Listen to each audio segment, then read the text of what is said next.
ডোরা কাটা এমন দাগ দেখে একে অজগর সাপের কোনো বাচ্চা ভেবে বসছেন গ্রামাঞ্চলের মানুষ, কিন্তু আদতে এই সাপ সাক্ষাৎ মৃত্যুদূত ভয়ঙ্কর রাসেলস ভাইপার, যার বিষের পর্যাপ্ত অ্যান্টিভেনম নেই বাংলাদেশে। অন্যান্য সাপ যেখানে মানুষের উপস্থিতি টের পেলে পালাতে চায়, সেক্ষেত্রে উল্টো আক্রমণাত্মক হয়ে ওঠে এই সাপ। প্রেসার কুকারে সিটির মতো জোরে জোরে শীষ বাজিয়ে রাগ প্রকাশ করতে থাকে তীব্র বিষধর এই সাপ। কুণ্ডলি পাকিয়ে ওত পেতে অপেক্ষা করে ছোবল মারার। এর ছোবলের গতি এতটাই দ্রুত যে সেকেন্ডের ভগ্নাংশের মধ্যে বিষ প্রয়োগ করে ফেলতে পারে হিংস্র প্রকৃতির এই সাপ।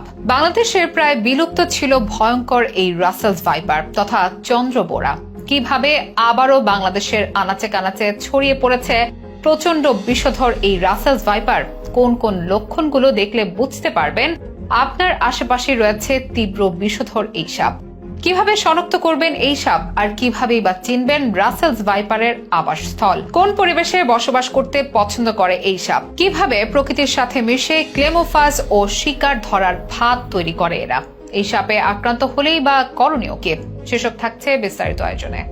কয়েক দশকে বিলুপ্ত মনে হলেও বিগত বছরগুলোতে অতি বন্যায় ভারতের সীমান্তবর্তী জঙ্গল থেকে আবারও বাংলাদেশে পদ্মার তীরবর্তী অঞ্চলে দেখা মিলতে শুরু করে রাসেলস ভাইপারের। অন্যান্য সাপ যেখানে বছরে একবার ডিম পেড়ে প্রজনন করে এবং অনেক সময় তাদের ডিম বিনষ্ট হয়, সেখানে রাসেলস ভাইপারের বেলায় রয়েছে ভিন্ন বিপত্তি। সরাসরি বাচ্চা দিয়ে থাকে এই সাপ। উপযুক্ত পরিবেশে বছরের যে কোনো সময় প্রযোজন সক্ষম এই কিলিং মেশিন প্রতিবার একত্রে 40 থেকে 80টি পর্যন্ত বাচ্চা দিয়ে থাকে একটি পূর্ণবয়স্ক মা রাসেলস ভাইপার। এতে করে অতি দ্রুত পদ্মা অঞ্চল থেকে শুরু করে এখন নোয়াখালী, বরিশাল, চাঁদপুর, কুমিল্লা, চট্টগ্রাম সহ সারা বাংলাদেশে ছড়িয়ে পড়েছে স্থলভাগের অন্যতম বিষধর প্রজাতির এই সাপ। এই সাপের গায়ের রং কিছুটা ধূসর বাদামি, আকারে খুব একটা বড় হয় না বলে অনেকেই ছোপ ছোপ দাগের জন্য অজগর ভেবে ভুল করেন। কাছে আসলেই কালো হয়ে ওঠে এই সাপ। ইঁদুর ও ব্যাঙ সহ অন্যান্য ছোট প্রাণী পছন্দ করে বলে ধানক্ষেত, বাড়ির আঙিনা, রান্নাঘরের আশেপাশে ঝোপঝাড়ে থাকতে পছন্দ করে এই সাপ। দিন কিংবা রাত সব বেলাতেই শিকার ধরতে এর জুড়ি নেই। অন্যান্য সাপ যেখানে মানুষ দেখলেই দূরে পালিয়ে যায়, সেখানে মানুষের কাছাকাছি এলেই তীব্র বাতাসের গর্জনের সাথে নিঃশ্বাস নিতে থাকে এই সাপ, যে শব্দ শুনতে